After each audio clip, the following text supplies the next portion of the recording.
वसहबिहि या हबीबल्लाह। अल्हम्दुलिल्लाहि रब्बिल आलमीन वस्सलातु वस्सलामु अला रहमतिल लिल आलमीन व अला आलिहि व अस्हाबिहि अजमाइन। अम्मा बाद, औज़ु बिल्लाहि मिनश शैतानिर रजीम। बिस्मिल्लाहिर रहमानिर रहीम। या अय्युहन नफ्सुल मुतमइन्ना इरजिई इला रब्बिकी रादियतम मर्दिया फदखुली फी इबादी वदखुली जन्नती। सदक़ल्लाहु मौलानल अज़ीम। वक़ाल अल्लाहु तबारक व तआला फ़ी शान हबीबिही। बिस्मिल्लाहिर रहमानिर रहीम। इन्नल्लाह व मलाइकतहु युसल्लूना अलन नबी या अय्युहल्लज़ीना आमनू सल्लु अलैहि व सल्लिमू तस्लीमा। अल्लाहुम्मा सल्लि अला सय्यिदिना मुहम्मदिन व अला आलिहि व अस्हाबि सय्यिदिना मुहम्मदिन व बारिक व सल्लिम व सल्लि अलैहि। मेरे मुअज़्ज़ज़ और मेरे मोहतरम सामीन, हाज़रीन अहले ईमान हज़रात, बिलख़ुसूस दुनियाए फ़क्र व विलायत के नय्यर ताबां आस्ताना आलिया नहरिया शरीफ के साहिबां, पीर तरीक़त, रहबर शरीयत, मुबल्लिग़ इस्लाम, हुज़ूर क़िबला अबुल हसन पीर मोहम्मद फ़ज़ल रब्बानी ज़ाहिदी नक्शबंदी मुजद्दिदी मरकज़ी सज्जादा नशीन व वाली व वारिस आस्ताना आलिया नहरिया शरीफ और आली कदर मोहतरम हज़रत अल्लामा मौलाना मंसूर सुबहानी साहब, इज़्ज़त माब आली कदर जनाब हाफ़िज़ रफ़ाकत साहब, साहिबजादा हसन इकबाल साहब, मोहतरम आली कदर इज़्ज़त माब साहिबजादा अयूब साहब और ग़ुलाम मुस्तफ़ा साहब, और दूर दराज से तशरीफ़ फरमा उलमाए किराम, मोहतरम हज़रत अल्लामा मौलाना अयाज़ साहब, खलीफा साजिद नक्शबंदी साहब और दीगर वाबस्तगान दामन तरीक़त। बड़ी खूबसूरत बातें मेरे पेशरो हर दो मुकर्रीन ने फरमाई हैं और दोनों ने एक ख़ास नज़रिया और अकीदा देने की कोशिश की है। वो अकीदा और नज़रिया अगर इसकी जड़ों तक जाया जाए तो इसे नज़रिया मोहब्बत कहते हैं, इसे नज़रिया अकीदत और एहतराम कहते हैं। ये अकीदत और मोहब्बत का नज़रिया अगर मिल जाए तो ज़रा तवज्जो से मेरी गुजारिशात सुनिएगा और दरीचे मोहब्बत को खोल कर सुनिएगा। सुल्तान बाहू फरमाते हैं, आप कैसे मोहम्मद बिलाल साहब, हुजूर सुल्तान बाहू फरमाते हैं, मुख महबूब दा खाना काबा। उन तवज्जो नाल सुनिए माड़ियां गल्लां। मुख महबूब दा खाना काबा जिथे चारे मज़हबान रलदे हुए, दो जुल्फां विच नैन मुसल्ले। बात समझ में आ रही है कि नहीं?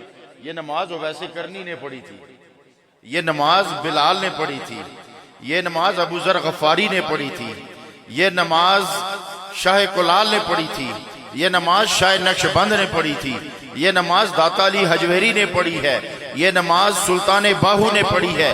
वो कहते दो नैना दो जुल्फां दे विच दो नैन मुसल्ले जिथे आशिक सजदा कर दे हो। दो नैना विच अख मुसल्ले जिथे आशिक सजदा कर दे हो। ठोडी उत्ते होज़े कौसर, ठीक है कि नहीं? ठोडी उत्ते होज़े कौसर। ये किसकी बात है? ये आका करीम के चेहरे की बात हो रही है, ये आशिकों के माशूक की बात हो रही है। इश्क पूछना है तो सिद्दीक से पूछो, इश्क का मामला पूछना है तो उमर से पूछो, इश्क का मामला पूछना है तो अली से पूछो, इश्क का मामला पूछना है तो उस्मान से पूछो, इश्क का मामला पूछना है तो हुसैन से पूछो कि किस तरह नेज़े पे चढ़ के कुरान पढ़ा जाता है। पूछते हो बैत क्या होती है? इस पर अगर बोले तो बड़ा टाइम चाहिए, वरना दलीला ने ढेर लाई तो रखी जोड़ सा। बैत का पता सिर्फ उसे होता है कि जिसके अंदर अल्लाह ने मोहब्बत की शमा जलाई है, और जिसके दिल में मोहब्बत की शमा जलती है, जिसके दिल में नहीं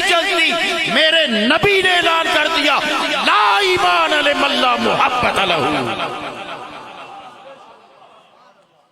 ठोडी उत्ते होजे कोसर जिथे प्यासे घुट इश्क दा भरदे हो। समझे हो कि नहीं? अरे ये साहिबाने नजर मौत बरहक है और ऐसी अटल हकीकत है कि किसी भी मजहब और मसलक का इंसान इससे इनकार नहीं करता।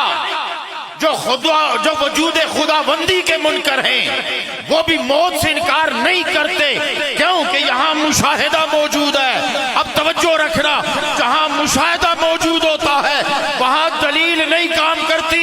इसीलिए तो मेरे आका ने एक गिरफ्तार शहजादे को कहा था, जरा एक दफा मेरे चेहरे को देख तो सही। आरस कहता नहीं देखता। आपने कहा एक दफा देख तो सही। आपने कहा इसे खोल दो। जब खोला तो जाते हुए एक नजर पड़ी, तो जिस रफ्तार से गया थोड़ा आगे गया तो दुगनी रफ्तार से पलट कर आया। कहा पलटे क्यों हैं? उसने कहा जिस चेहरे पे नजर पड़ गई है उसने ऐसी खिंच लगाई है कि जिस रफ्तार से गया था दुगनी रफ्तार से पलट के आया। सुनिए दीन फैला कैसे। दीन के फैलने के तरीके सुनो। पहला तरीका तबलीग है, दूसरा तरीका दलील है, तीसरा तरीका मौजज़ा है, चौथा तरीका जहाद है और छठा तरीका दीदार है। जब तबलीग की तो सुनो, अब अकायद की बात सुनो, मोहब्बत की बात सुनो। अरे नमाज तो अमल का नाम है। रब हमारे सजदों का मोहताज तो नहीं है। सारी दुनिया सजदे करती रहे उसकी किबरियाई में इजाफा नहीं होता। सारी दुनिया मुंह फेर ले उसकी किबरियाई में कमी नहीं होती। वो सिर्फ तुम्हारा अंदाज़े मोहब्बत देखना, वो अंदाज़े मोहब्बत देखना चाहता है। फरमाने खुदाबंदी नहीं सुन रखा। कल मेरे महबूब बता दो इन कुंतुम तुहिब्बून अल्लाह। मेरे महबूब, अब तवज्जो से मेरे जुमले सुनिएगा। कल मेरे महबूब बताओ, या अल्लाह सबको बताना है? सबको बताना है? कहा नहीं, ये पैगाम आम नहीं है, पैगाम खास है। आपने देखा होता है ना, होगा ना, कई जगह पढ़ा होगा ये शारे आम नहीं, ये शारे आम नहीं, शारे खास है। तो अब यहां भी रब फरमाता है सबको नहीं कहा, ये पैगाम खास है। रब्बा किसको कहना है? कहा ये पैगाम मोहब्बत वालों के लिए है। ये नहीं कहा कि मेरे मानने वालों के लिए, ये नहीं फरमाया मेरे मानने वालों के लिए। फरमाए इन कुंतुम तुहिब्बून अल्लाह। ये जो मोहब्बत के दावेदार बने बैठे हैं ना, इनसे कहो कि अगर तुम अल्लाह से मोहब्बत करते हो, अगर तुम अल्लाह से मोहब्बत करते हो फत्तबिऊनी। अब मामला अजब है, अल्लाह महबूब तू है, इश्क तुझसे किया, पता मुस्तफा का दे रहा है, वजह क्या है? जवाब आया कि मेरे मुस्तफा की जबान से सुनो, जो मुझे चाहता है दरे मुस्तफा पे आए। क्यों? मन रानी राहल हक, जिसने मुस्तफा देखा उसने खुदा देखा।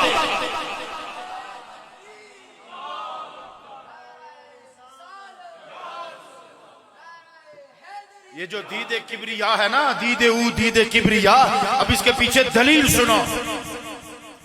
रब ने फरमाया कि मौत पर कुफार क्यों यकीन रखते हैं कि वो मुशाहिदा करते हैं, और जब मुशाहिदा हो जाए तो दलील की जरूरत नहीं रहती। इसीलिए जब मुशाहिदा होता है तो दलील की जरूरत नहीं होती। अब एक बारीक नुक्ता सुनो। हजरत इब्राहीम अलैहिस्सलाम अर्ज करते हैं कैफ़ तुह्यिल मौता। रब्बा तू मुर्दे जिंदा कैसे करता है? तवज्जो है, ध्यान है, अकीदे दी गल्लां पल्ला बने। और इंशाअल्लाह किसी मर्द के दरवाजे पे झाड़ू देने वाला झाड़ू कश बोल रहा है। किसी की जूतियां सीधा करने वाला, किसी के लंगर के टुकड़े खाने वाला बोल रहा है। और जब हम बात करते हैं तो आंख में आंख डालकर बात करते हैं। तू बड़ा मोमिन बना फिरता है तो सन मेरे इब्राहिम कहते हैं अवलम कैफ तुहिल मौता। रब ने ये नहीं कहा कि मैं यूं जिंदा करता हूं, आगे से जवाब आया अवलम तो मिन, क्या तू ईमान नहीं रखता? कौन कह रहा है? अल्लाह कह रहा है। किसको कह रहा है? किसी आम बंदे को नहीं कह रहा, अपने खलील को कह रहा है, अबुल अंबिया को कह रहा है। ओ शीटो तो सुभान अल्लाह जरा पिछले भी बोलो ना। अजड़े तरपाला हेठ बैठे हो तुसा भी जरा हाथ चाहिए एक दफा सुभान अल्लाह। माड़ियां गल्लां तुसा की भी समझ आवनियां पईयां तो फिर सुभान अल्लाह जरा मुहब्बत से कहो। तो रब ने ये नहीं कहा कि मैं कैसे जिंदा करता हूं, रब ने कहा वालम तो मिन, क्या तू ईमान नहीं रखता? जवाब आया काला बला, क्यों नहीं, ईमान तो है। बोले यतमइन्ना कल्बी, मगर इत्मीनान कल्ब चाहिए। अल्लामा रफाकत साहब इसका मतलब है कि ईमान के होते हुए भी अगर इत्मीनान चाहिए तो मानना पड़ेगा ईमान और है, इत्मीनान और है। ईमान और है, इत्मीनान। अगर बल्ब के जलते हुए मैं कहूं कि मुझे हवा चाहिए तो फिर पंखा आना चाहिए, फिर पंखे की हवा होनी चाहिए। इसका मतलब यह है कि बिजली दोनों में आती है, लेकिन बल्ब का काम अलग है, पंखे का काम अलग है, ईमान का काम अलग है, इत्मीनान का काम अलग है। बैत क्या होती है? आपको बताता हूं ना बैत क्या होती है। ईमान का काम अलग है। ईमान नमाज पढ़वाती है और मुशाहिदा रब का दीदार करवाता है। फरिश्तों ने कहा इलाहुल आलमीन, कभी कभी तेरे अर्श से आवाज आती है लब्बैक अब्दी, हम भी तो तुझे सजदे करते हैं, हमें कभी नहीं कहा। हम भी तो सजदे करते हैं, हमें कभी नहीं कहा। रब ने कहा जाओ जमीन की फलां बस्ती में मेरे फकीर बायजीद रहता है, जब वो सजदा करता है तो मुझे लब्बैक अब्दी कहना पड़ता है। वजह क्या है? जाओ, अगर तुम जानना चाहते हो तो जाओ दस्तार खरीद कर ले आओ। ये वाकया हुजूर गजनवी सरकार ने अपनी किताब में लिखा हुआ है कि जाओ उनकी दस्तार खरीद के लाओ। फरिश्ते इंसानी शक्ल में आए तो आके कहने लगे हजरत जी हम आपकी दस्तार खरीदने आए। उन्होंने कहा ये फकीर की दस्तार है, ये बिका नहीं करती। नहीं समझ आई? ये किसी का कोठा बंगला देखकर नहीं मिला करती, किसी की जायदाद और विरासत देखकर नहीं मिला करती, ये फकीर की नजर से मिला करती है। वो वापस आए, कहने इलाहुल आलमीन वो तो बेचता ही नहीं। तो अब जाओ उसे कहो कि खुदा तुम्हारी दस्तार का खुद खरीदार है। अब फरिश्ते वापस आए और बायजीद बुस्तामी को कहते हैं रब आपकी दस्तार खरीदना चाहता है। उन्होंने कहा बताओ फिर मैं रब ने रेट क्या लगाया? उन्होंने कहा जी कि रब कहता है कि जमीन की जितनी भी पैदावार होती है इसमें मैं आधा हिस्सा आपको दे दूंगा, दस्तार दे दो। उन्होंने कहा जमींदारी जमींदारों का काम है, मैं कोई जमींदार थोड़ा ही हूं। उन्होंने कहा फिर दौलत ले लो। उन्होंने कहा जाओ या किसी अमीर को दाके दे दो, मैं दुनियादार भी नहीं। उन्होंने कहा फिर जन्नत का चार्ज ले लो। उन्होंने कहा मुझे जन्नत से भी यारी नहीं। वो वापस आए और कहा इलाहुल आलमीन नहीं दे रहा। तो उसने कहा जाओ उससे पूछो कि तेरी कीमत, तू क्या कीमत लगाता है। तो वापस आए तो उन्होंने कहा रब कहता तू क्या रेट लगाता है। तो उन्होंने कहा जाओ रब को कह दो मैंने यारी तेरी जन्नत से नहीं लगाई, तेरे साथ लगाई है। खुद पर्दे में रह के मुझे जन्नत क्यों दिखा रहा है। इसी तरह एक आशिक कब्र में गया ना, तो कब्र का तरीका यह है कि 3 सवाल होंगे, मर रब्बुक मा दीनुक मा कुंत तकुलु। और बुखारी में है कि सवाल एक है, जिन्हें की बुखारी ना बुखार चढ़िया होना ना वो भी सुनी की नन पावे कि बुखारी में है कि सवाल एक है। ये जो बाकी 2 सवाल है ना ये सियासता की बाकी किताबों में, बुखारी में नहीं है। बुखारी में एक ही सवाल है कि इतना ही पूछा जाएगा मा कुंत तकुलु फी हक़्क़ि हाज़ा रजुल मोहम्मद सल्लल्लाहु अलैहि वसल्लम। अच्छा इस सवाल पर भी मैं 2 नुक्ते, मैं इस पर भी एक सवाल करना चाहता हूं। हम 14 सदियां बाद पैदा हुए, कब्र में उतरेंगे और सरकार तशरीफ फरमा होंगे और कहा जाएगा कि इस हस्ती के बारे में क्या कहा करते थे। मा कुंत तकुलु हाज़ा रजुल मोहम्मद सल्लल्लाहु अलैहि वसल्लम। ये सवाल आउट ऑफ कोर्स नहीं कि एक सवाल पढ़ा ही नहीं और उसका सवाल किया जाए। हजरत ये आउट ऑफ कोर्स नहीं। हमने तो सरकार को नहीं देखा हुआ, तो फिर दीदार करा के क्यों पूछा जा रहा है? रब की बारी गैब का सीगा, दीन पर भी गैब का सीरा। मां रब, तेरा रब कौन है, अब वो कहाँ है, ये सवाल नहीं है। तेरा दीन क्या है, वो भी कोई सामने किताब रख के नहीं पूछा जा रहा। लेकिन जब सरकार की बारी आई, दीदार करा के पूछा जा रहा है। तो जिन्होंने नहीं देखा हुआ वो क्या करें? जिन्होंने नहीं सरकार को देखा हुआ, 14 सदियां बाद पैदा हुए, बल्कि अब तो 14.5 सदियां हो गई हैं, हम बाद पैदा हुए, हमने सरकार को देखा नहीं, तो हमें सूरत दिखा के क्यों पूछा जा रहा है? जवाब उल्टा नहीं, आउट ऑफ कोर्स नहीं। तो फिर सुनो ये जुमला, पहले इल्म और दानिश को एक जुमला देना चाहता हूं। जवाब आया मेरे विजदान को कि इसीलिए हमने जिस्म को बेकार करके रूह को बेदार करके पूछा है। क्योंकि कब्र में जिस्म तो बेकार होगा ना, बेदार तो रूह होगी ना, वहां रूह सवारी करेगी। यहाँ तो हमने अपने जिस्म को सवार बना रखा है ना, रूह को लेटा रखा है, वहां रूह लेटा के जिस्म रूह बेदार होगी। तो फिर जब पूछा गया था ना अलस्तु बिरब्बिकुम, अरवा परेशान हो गई, तो सबसे पहले रूह मोहम्मद बोली थी कि तू हमारा रब है। उनके सुनने पर सब अरवा बोली थी। तो फिर कहा गया कि रूह को तो पता था ना कि ये कौन है। पता नहीं कहां से बात कहां निकली। पढ़िए दुरूद पाक सलात व सलाम अलैहि।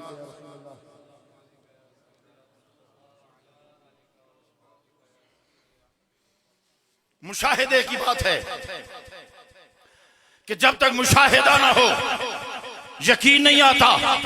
तो हजरत इब्राहिम ने कहा, सवाल हुआ वालम तो मैन, क्या तू ईमान नहीं रखता? तो जवाब उन्होंने अर्ज किया, वाले यत्मइन्ना कल्बी, मुझे इत्मीनान चाहिए। इसका मतलब है इत्मीनान के लिए मुशाहिदा चाहिए। तो रब फरमाता या अय्यतुहन नफ्सुल मुतमइन्ना, ओ जाने मुतमइन। अब मैं आपको बताऊं जाने मुतमइन कौन सी होती है। नमाज पढ़कर क्या आप इत्मीनान पा लेते हैं कि कबूल हो गई? मैं हूं तुझे दसना ना, अज करी दे मुड़ी अच्छी है, तुसा कोई सर्टिफिकेट होना कि अज कबूल होया नहीं ना। सफा मरवा की सही करें तो क्या आपको यकीन होता है कि सफा मरवा पे दौड़ना यानी हज से वापस आकर सर्टिफिकेट साथ लेकर आते हो कि हमारा हज कबूल हो गया? ऐसे ऐसे भी हैं कि 100 हज भी किए लेकिन रद्द कर दिए गए, और ऐसे भी हैं कि हज पर नहीं गए और सवाब हज का अता कर दिया गया। बात है यार की मर्जी की, बात है यार की मर्जी की, बात नमाजों की नहीं है। लेकिन इससे मुराद नमाजें छोड़ना भी नहीं है। उसने छोड़ ही दियो जी, नमाजा का मैं नहीं। नमाज से आपने साबित करना है कि मैं आशिक हूं। नमाज से ये नहीं साबित करना कि मैं नमाजी हूं। अगर ये साबित करोगे कि मैं नमाजी हूं, तो यही तो शैतान ने कहा था कि मैं नमाजी हूं। फरिश्तों ने कहा हम नमाजी नहीं, हम आशिक हैं। शैतान ने कहा मैं आबिद हूं, फरिश्तों ने कहा हम आशिक हैं। आबिद हार गया, आशिक जीत गए। आबिद हार गया। क्या वो आबिद नहीं था? क्या वो जाहिद नहीं था? क्या वो साजिद नहीं था? क्या वो मुअल्लिमुल मलाइका नहीं था? क्या वो फरिश्तों का उस्ताद नहीं था? क्या वो साजिद नहीं था? क्या वो राके नहीं था? क्या वो कायम नहीं था? क्या वो नमाजी नहीं था? क्या वो तस्बीहात करने वाला नहीं था? वो आबिद था। फरिश्ते आशिक थे। और बैत इबादत पर नहीं की जाती, इश्क पर की जाती है। तो सुनिए, उन्होंने कहा मुझे इत्मीनान चाहिए, इत्मीनान के लिए मुशाहिदा चाहिए। तो जिससे मुशाहिदा हासिल होता है वही मुतमईन होता है। तो अल्लाह ने फरमाया या अय्युहन नफ्सुल मुतमइन्ना इरजी इला रब्बिका रादियतम मर्दिया, आप पलटा अपने रब की तरफ इस हाल में कि तू रब से राजी हो गया, रब तुझसे राजी हो गया। अब इत्मीनान वालों की नजर सुनो। हुजूर गौसे आजम के हवाले से एक बात सुनो। हुजूर गौसे आजम जब दर्स दिया करते थे ना, तो आपके दर्स में 10,000 का मजमा भी होता था। ये सारे बंदे गिनो ना तो ये 1,000 पूरा नहीं होगा। तो 10,000 का मजमा लगाओ ना तो वो पहाड़ी तक बनता है। कई दफा 70,000 का मजमा भी बैठा। तो गौसे आजम की करामत सरकार के मोजज़े का अक्स था कि जिस तरह सरकार खुताब फरमाते थे ना, 1.25 लाख साहबा को सरकार ने खुतबा दिया, तो जिस तरह पहला सुन रहा था वैसा ही आखिरी सुन रहा था। इसी तरह गौसे आजम जब मिंबर पर बैठकर दर्स देते थे ना, तो जैसा पहला सुनता था वैसा ही आखिरी सुनता था, बगैर स्पीकर के। एक मरतबा आप दर्स दे रहे थे ना, तो मिंबर से उतरकर नीचे आ गए। आपकी मजलिस में हजरत अली बिन हैती बैठे हुए थे, आप हाथ बांधकर उनके पास खड़े रहे। चंद लम्हे खड़े रहने के बाद वापस मिंबर पर आ गए। खुतबा खत्म हुआ तो लोगों ने कहा, हजरत जी ये क्या माजरा था कि ये बुजुर्ग हमने आज पहली मर्तबा देखे आपकी मजलिस में, आप खुतबा छोड़कर नीचे उतरे, हाथ बांध कर इनके पास खड़े हो गए, हाथ बांध कर जब इनके पास खड़े हुए और फिर आप मिंबर पर चले गए। आपने कहा उससे पूछो ना। जब उनसे पूछा गया तो उन्होंने कहा, सरकार के दर्स के दौरान मुझे नींद आ गई, मुझे ऊंग आ गई। जब मुझे नींद आई तो दीदार नबी पाक का ख्वाब में होने लगा। नबी पाक का ख्वाब में दीदार होने लगा। तो गौसे आजम ने कहा, जो ये ख्वाब में देख रहा था ना, मैं जागते हुए देख रहा था। वही मंजर सरकार जागते हुए देख रहे थे। ये होते हैं मुशाहिदे वाले। इन मुशाहिदे वालों को जब इत्मीनान आता है तो फिर ये मरा नहीं करते। रब फरमाता इरजी, आप पलटा अपने रब की तरफ, और पलटा वही करता जो आया करता, जो जहां से आता है वहां पलटा करता है। तो रब फरमाता इरजे, पूछ लो, ये अरबी का सीगा है, इसका मतलब पलटो, वापस आओ, पलटो, वापस आओ। और वापस आने का उसे कहा जाता है जो गया हुआ हो, जो ना गया उसे कहा जाता है इधर आओ, और जो गया हो तो उसे कहा जाता है वापस आओ। तो अल्लाह फरमाता है वापस आओ, इसका मतलब है कि जहां से गए थे वहां वापस आओ। इस हाल में कि रब तुझसे राजी हो गया, तू रब से राजी हो गया। रब का राजी होना तो समझ में आता है, ये बंदे का राजी होना कैसा होगा? बंदा कब राजी होगा? तो सुनो, जन्नत की तारीफ आपने सुनी होगी कि वहां मोहल्लात हैं, वहां दूध और शहद की नहरें हैं, वहां बागात हैं, वहां फरिश्ते हैं, वहां हूरें हैं, वहां हर तरह का फल है। ये जन्नत की तारीफ आपने सुनी होगी, मगर सुनिए, ये जन्नत की तारीफ नहीं है, ये जन्नत की हयत है। ये उलमा इस जुमले को समझेंगे, पढ़े लिखे लोग। ये तारीफ नहीं, ये हयत है। एक मेरी शक्ल है, एक इसका हुस्न है, तो ये मेरी शक्ल है। तारीफ मेरा किरदार होगा, तारीफ मेरा किरदार होगा। तो ये जन्नत की हयत है। जन्नत की तारीफ ये है कि वहां गम नहीं होगा, वहां गम नहीं होगा। ये जन्नत की तारीफ है। और जन्नत का उरूज ये है कि वहां मोहम्मद मुस्तफा होंगे। और जन्नत का कमाल ये है कि वहां खुदा का दीदार होगा। अब जन्नत समझ में आई कि नहीं आई? आज जन्नत समझ आई कि नहीं आई? तारीफ ये है कि वहां गम नहीं होगा, लेकिन दो बंदे वहां मगमूम होंगे जन्नत में। दो बंदे मगमूम होंगे। रब फरमाएगा फरिश्तों, इनसे पूछो कि जन्नत गम की जगह तो नहीं है, तुम क्यों मगमूम हो? अब देखो ना, पीर गुलाम हुसैन रहमतुल्लाह ताला अलैह, उनका हाथ मोहिउद्दीन गजनवी के हाथ में, मोहिउद्दीन गजनवी का हाथ ख्वाजा कासिम मोड़वी के हाथ में, ख्वाजा कासिम मोड़वी का हाथ ख्वाजा निजामुद्दीन कियानवी के हाथ में, ख्वाजा निजामुद्दीन कियानवी का हाथ ख्वाजा सैफुल मलूक के हाथ में, उनका हाथ दर्जा बदर्जा गुल मोहम्मद के हाथ में, गुल मोहम्मद का हाथ दर्जा बदर्जा हजरत मुजद्दद अल फिसानी के हाथ में, उनका हाथ बाकी बिल्ला के हाथ में, बाकी बिल्ला का हाथ दर्जा बदर्जा शाह नक्शबंद के हाथ में, शाह नक्शबंद का हाथ अमीर कुलाल के हाथ में, अमीर कुलाल का हाथ उबैदुल्लाह हरार के हाथ में, उनका हाथ दर्जा बदर्जा सुलेमान के हाथ में, सुलेमान का हाथ अबू बकर के हाथ में, अबू बकर का हाथ मुस्तफा के हाथ में। अब ये कहोगे कि हाथ से हाथ मिलते मिलते ये फैज कैसे आता है? तो सुनो, जब टच होता है ना, इसीलिए कहते हैं कि बैत हाथ में हाथ देकर होती है। अब तो मॉडर्न बैतें ऑनलाइन शुरू हो गई हैं ना, ठीक है ना। एक बैठ के टीवी पे कह देता है जी हाँ जी हाथ उठाओ तो मैं तुम्हें बैत करा। बैत हाथ में हाथ देकर होती है, जब तक हाथ से हाथ टच ना हो ना, ये बैत नहीं होती। पता नहीं फिर उनमें गलत कह रहे हैं या सही कह रहे हैं, इस ऊपर भी पता नहीं कितने फतवे आ जा सकते। तो सुनिए, आका करीम अलैहिस्सलाम के मजलिस से साहबा उठे, उन्होंने कहा आका जी आज तो देर हो गई है, रास्ते में अंधेरा होगा। सरकार ने आसा मुबारक पे दम किया ना तो जलना शुरू हो गया। उन्होंने कहा ये पकड़ो और जाओ। वो दोनों साहबा चल पड़े, असा जल रहा है, उसकी रोशनी में चल रहे हैं। एक जगह आई और एक ने कहा भाई अब तो हमारे रास्ते जुदा हो रहे हैं, तू उधर चला जाएगा, मैं इधर चला जाऊंगा, तेरे पास असा है, मेरे पास तो अंधेरा है, मैं क्या करूंगा। उन्होंने कहा कि तू अपना असा मुझे दे। उसका असा इस असा के साथ रगड़ा ना तो वो भी जलना शुरू हो गया। समझ गए हो कि नहीं? समझ गए हो कि नहीं समझ आई? हाथ से हाथ जब मस करता है ना पीर के हाथ से हाथ, तो ये हाथ हजरत आका करीम के हाथ तक चला जाता है। आका करीम जब लाबे मुबारक अपने मुंह मुबारक से जुदा फरमाते, मैं थूकना नहीं कहता कि थूकते थे, नहीं ये बेअदबी है।